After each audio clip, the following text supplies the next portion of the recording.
Para el programa La Ruta Bíblica del Señor Jesucristo, hoy en día presentaremos un tema breve en una conferencia que habla o pretenderá enseñarnos a la luz del Evangelio algo que es muy poco común hoy día en muchas personas y también en nosotros los creyentes, que es la humildad, que normalmente nuestra conducta está basada consciente o inconscientemente en un egocentrismo y a veces un egocentrismo extremo.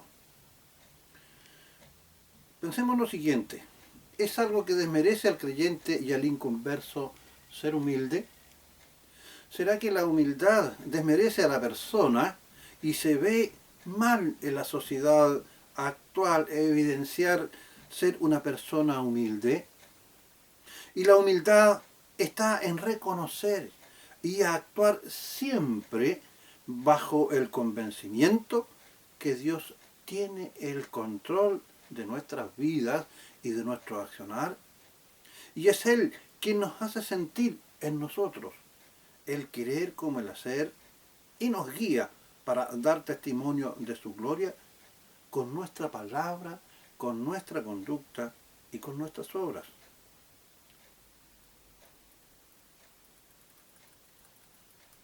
A la luz de las Escrituras, expondremos por medio de esta conferencia lo que nos dice la Biblia como palabra de Dios.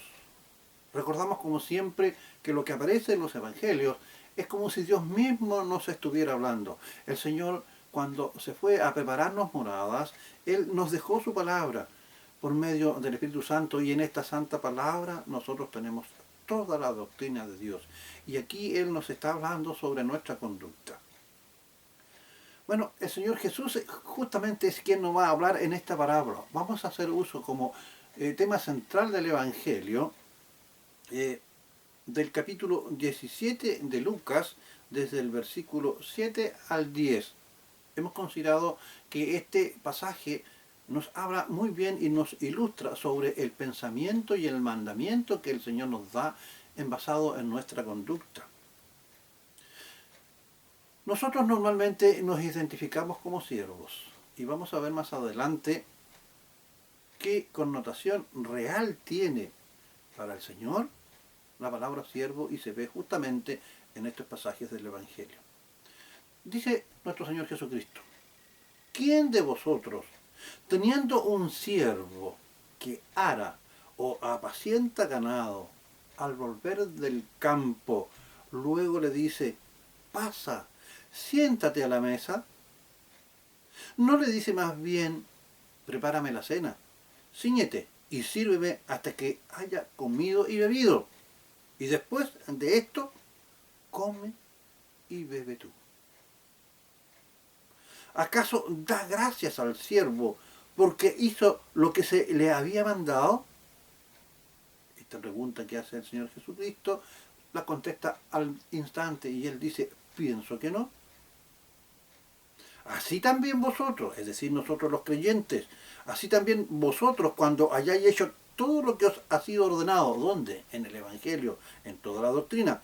Repito, así también vosotros cuando hayáis hecho todo lo que os ha sido ordenado, decid, siervos inútiles somos, pues lo que debíamos hacer hicimos. Estas palabras dichas por el Señor Jesucristo por medio de esta parábola normalmente provoca un cierto grado de estupor y desazón en el común del creyente, pues resulta muy estremecedora. Leemos de nuevo el versículo 10, que dice lo siguiente, especialmente esta parte que choca con nuestro ego, choca con nuestra vanidad. Dice, así también vosotros, y nos habla nuevamente, digo a nosotros, cuando habéis hecho todo lo que os ha sido ordenado, decid, siervos inútiles somos, pues lo que debíamos hacer hicimos. Somos muchos de los creyentes que cuando nos convertimos usamos el nombre de siervo para diferenciarnos de un inconverso. Y ello nos otorga una especie de connotación especial que nos pone en otro plano más elevado. Tal es el caso cuando nos referimos a un hermano que ejerce liderazgo o autoridad en la asamblea local y le damos una especie de título o reconocimiento especial señalando, he ahí el siervo del Señor. Pues bien, cuando pensamos así, perdón, estamos lejos de lo establecido por la palabra, ya que el ser siervo de Dios, más que un título especial, es una condición. Condición es el rol que a mí me toca ejercer en una sociedad y en este caso en la iglesia, en este caso en mi familia, con el resto de mis hermanos y también con los inconversos. Pues bien, ¿a quién se llama siervo en la época del Señor Jesús? Y justamente Él lo está diciendo aquí en el pasaje de Lucas. Se llama a aquel individuo que ha sido comprado y pasa a ser de propiedad de quien lo compra. Es una condición de esclavitud.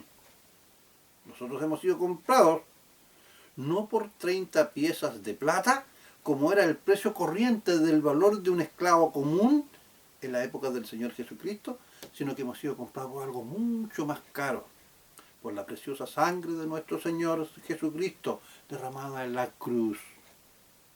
Ya no vivo yo, decimos nosotros, y dice el Evangelio, más vive Cristo en mí, por medio del Espíritu Santo. Pues bien, un esclavo que era un siervo, era mirado como una herramienta. Se usaba ya sea en el campo o en una casa. Se podía un esclavo o siervo prestar, como nosotros hacemos hoy día, como un martillo, o un asadón u otra herramienta. Cuando yo presto un martillo, un asadón, una herramienta, y ustedes lo usan, ustedes como señores que están haciendo uso de una herramienta, les darían las gracias o le pondrían en un lugar de mérito a un martillo, a un serrucho o a una maquinaria.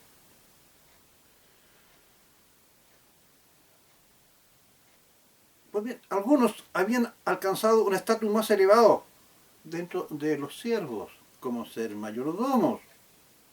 Otros, como el siervo del centurión, ¿se recuerdan? Han pasado películas con la semana pasada con motivo de la pasión de Cristo.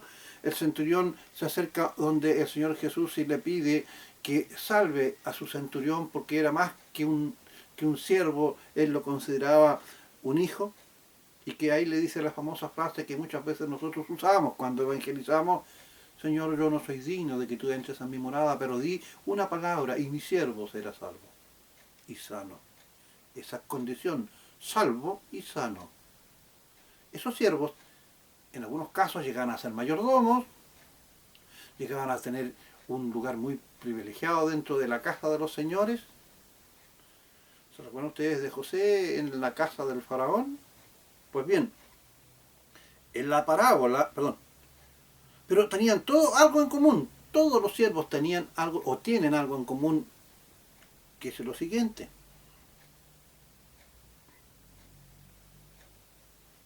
Todos estos estaban destinados a realizar toda la tarea y esta era considerada como una función o una obligación. Usted y yo tratamos de cumplir con los evangelios, aceptando su doctrina. Debemos ser humildes, porque tenemos que decir, como decía en el versículo 10 de Lucas, siervo inútil, porque hemos hecho lo que se nos ha pedido. En la parábola que leímos de Lucas 10, es el propio Señor Jesús quien, utilizando un ejemplo del contexto social, explica nuestra condición de siervo. Y debido a nuestro egocentrismo, equivocadamente, nos identificamos como siervos pensando que es un estatus, si es en la iglesia, un estatus eclesiástico especial al interior de la iglesia, o nos diferencia con el resto de los hermanos porque poseemos un don en particular, o como si ellos se identificara, como ya lo dije, como un don particular o una capacidad especial que nos hace sobresalir. Vale la pena aclarar que no es que el Señor estuviese con este ejemplo de acuerdo con la esclavitud o con la servidumbre en los planos que hemos señalado. Esto lo utiliza Y en este concepto en especial como una parábola. Una parábola, como ya hemos dicho en estudios anteriores, es un ejemplo del contexto aplicado a una enseñanza. Para hacerse entender mejor. El siervo de la parábola del Señor trabajaba bastante. Cumple dos funciones, arar y apacentar. Y después trabajaba en el hogar atendiendo a su Señor. Ahora fijémonos que el Señor Jesús nos dice al final que nos identifiquemos como siervos inútiles. Porque hemos hecho lo que nos ha mandado. Yo he escuchado a muchos decir hoy día, este empresario es bueno, ha establecido incentivos en dinero a aquellos que siempre han cumplido con su trabajo, no faltan nunca y tampoco nunca se enferman y cumplen con sus metas. En este contexto actual de la sociedad en que vivimos, nos parece natural esperar recompensa y es por eso que inconscientemente o conscientemente buscamos premios. Y muchas veces estos premios se transforman en buscar adulación. También en este plano no nos gusta servir, sino que más nos gusta ser servidos. Nos gusta magnificar lo que hemos hecho. ¡Qué tremendo! ¡Qué grande! ¡Qué excelente! ¡Qué bueno! Esta parábola de Lucas 10 se aplica a nuestra vida cristiana. Debemos ser diligentes en obedecer a nuestro amo y Señor, que es el Señor Jesús, como parte de nuestro deber y obligación. Y todo está impulsado por la fe depositada en Él. Nosotros actuamos por fe y para fe, vivimos por fe y para fe. Muchos creyentes consideran que cumplir lo mejor posible con nuestro rol de creyentes, nos entrega una especie de cheque nominativo que nos extiende el Señor a nuestro nombre para cobrar por este mérito favores especiales a nuestro Dios y Señor. Y nos olvidamos de la gracia por la cual el Señor nos bendice y nos otorga buenas dádivas como son salud, un buen empleo, hermosa familia, etc. Ello está exclusivamente basado en su amor gracioso, es decir, nos da como algo inmerecido, pues nosotros solo hemos cumplido como siervos inútiles con nuestro deber, nada más. Ser siervo de Cristo es ser como un esclavo del Señor, es decir, someternos y someter mi voluntad a la voluntad del Señor. Y como conozco yo su voluntad, usted podrá decir, bueno, ¿y cómo sé yo lo que debo hacer? Bueno, la conozco conociendo y obedeciendo el Evangelio y su doctrina. Un claro ejemplo de lo que es ser un siervo de Dios lo tenemos en los evangelistas, en todos los evangelistas, no solamente los apóstoles, quienes obedecieron a la palabra del Señor, les sirvieron con humildad. Pablo decía, yo, pecador, primero, más que ninguno, con humildad, sin buscar su propia gloria, sino que le siguieron hasta la muerte, y la muerte trágica, menos uno de ellos, que fue desterrado a la isla de Patmos. Este fue Juan, el apóstol amado por el Señor. Nosotros muchas veces los domingos, por ejemplo, no vamos a la iglesia porque nos sentimos cansados, o estamos leyendo la palabra y nos quedamos dormidos, o damos cabezazos en medio de un sermón en que el Espíritu Santo está usando muy bien al que está predicando, y sin embargo damos cabezazos, nos quedamos dormidos, olvidándonos de nuestra condición de siervos en la que debemos superar nuestro cansancio, porque de hacer esto que hemos señalado no estamos cumpliendo con nuestro deber de siervo para con nuestro Señor, que nos compró, como ya lo dijimos, al altísimo valor de su sangre y su vida. En este contexto, mientras más trabajo y dones maravillosos nos dé el Señor, más humildes debemos ser. El Señor Jesús nos dio un ejemplo de humildad cuando, después de haber realizado una tarea con sus discípulos y estando todos ellos cansados, realizó una tarea de las más bajas de la época que podía hacer un esclavo. Lavó los pies de sus discípulos. Seguramente el Señor les quería dar una enseñanza a los discípulos y también a nosotros. No hacía mucho que ellos habían contendido para saber quién iba a ser el primero. Y él les señala en ese entonces y les dijo que debían ser los últimos si querían ser los primeros. Nosotros nos regocijamos y nos enaltecimos nosotros mismos cuando declaramos que hemos hecho algo muy bien en la iglesia, o en la familia, o con los amigos, o en el trabajo, dando un buen testimonio del Señor, cuando más bien debiéramos decir, gracias Señor, porque por tu gracia he llegado a feliz término mi tarea. El Evangelio dice, regocijaos en el Señor siempre. El que habla de sí mismo, su propia gloria busca. Se desprende de esta parábola que bajo nuestra condición de siervo nosotros estamos al servicio del Señor y no es Él el que está a nuestro servicio, como muchos piensan, sobre todo cuando oramos pidiendo un favor que no es la voluntad del Señor concederla o la concede en un tiempo diferente al nuestro, porque los tiempos del Señor son distintos. Y en ese momento murmuramos y nos enojamos. Regresemos nuevamente al versículo. Recordemos que el Señor Jesús quien usa esta parábola, versículo 9, que ya antes ya hemos leído 2 veces.